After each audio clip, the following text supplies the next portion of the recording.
kind of showed you quickly the messaging interface and the keypads. I'll show you a little, just a little more in depth here. As I mentioned at the beginning, I think that using this phone is much easier if you use the phone keypad for writing your messages than the QWERTY boards. The phone keypad, you can really, easily toggle between the T9, Predictive Text, and just straight ABC. And the Predictive Text works really nice. If I try to type in the quick brown fox, you get your prediction, and then you also get a bunch of choices right there, and really pretty easy to use. And I think if you use the phone a lot, you would get pretty adept, as I'm obviously not, you'd get pretty adept at kind of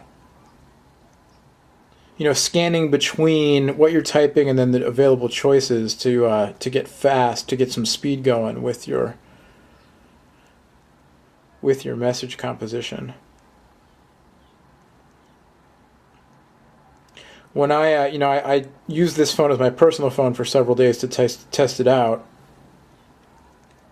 and I was sending a bunch of text messages and MMS messages and stuff, and really, just definitely was using this mode much more than the QWERTY. You can go in typical HTC fashion. You've got a choice of different options. So you can go full QWERTY, and you can get it in portrait mode. You can also use the accelerometer, and you can get it in widescreen mode. And it's just a little bit too small for me to use comfortably, especially with two thumbs. You definitely can use it, but I just found my thumbs are big enough, my dexterity not the best.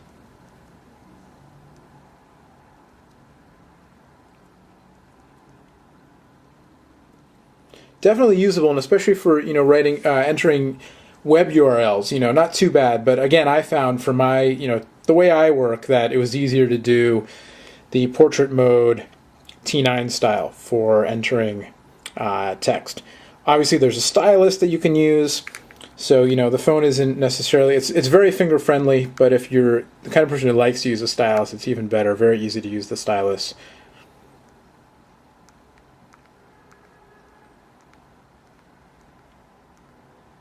And you can see Predictive Text stays on even when you're in full QWERTY mode, or you can just turn it off. So there you go. And speaking of the web browser, I'm hooked up to Wi-Fi now, so we'll go back, go to the web browser. So you get your search page right away, and sure, why not? Let's do a search.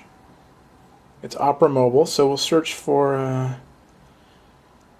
and you can see my limitations there in typing. So we'll go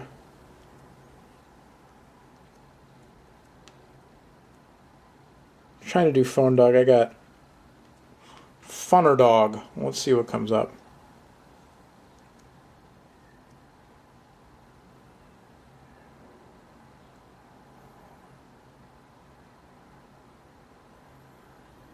So I'm in Google. It defaults to Google, loads quickly over Wi-Fi. You can double tap to zoom in. You can also use this nifty navigation zoom bar that'll let you zoom in and out.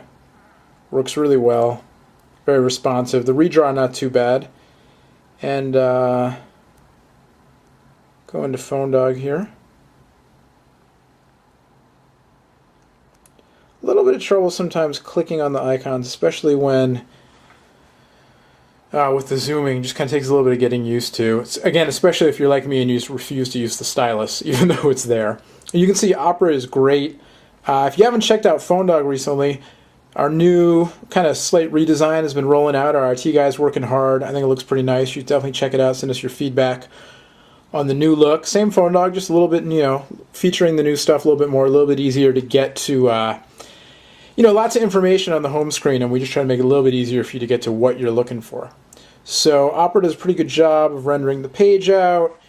You've got your accelerometer, so you can switch back, and then the navigation zoom, you can zoom way in. Pretty cool. This is still loading, so I'm doing all this while the page is still loading, and it's responding pretty well.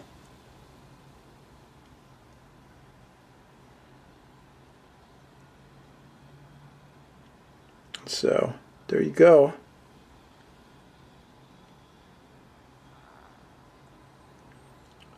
So definitely a nice web browsing experience. Opera, again, much far favorable to Internet Explorer, and that's for sure. Nice that HTC, one of the first, if not the first, to include Opera Mobile on their smartphones by default.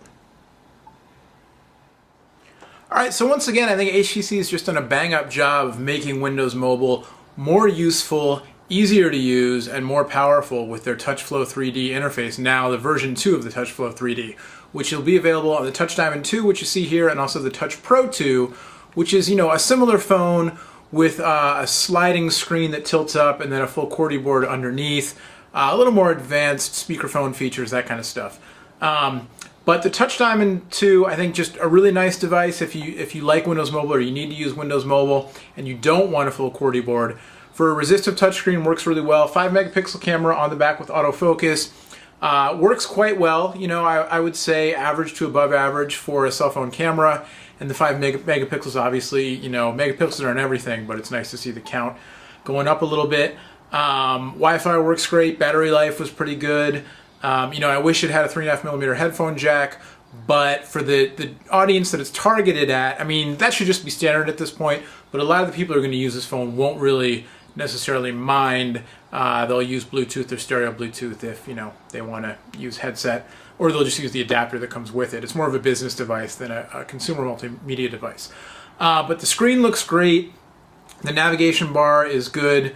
It's a nice little thing to help you zoom in and out on web pages and photos and that kind of thing. And overall, I really enjoyed using the device, especially when I could stay within TouchFlow 3D and didn't have to go to Windows Mobile underneath.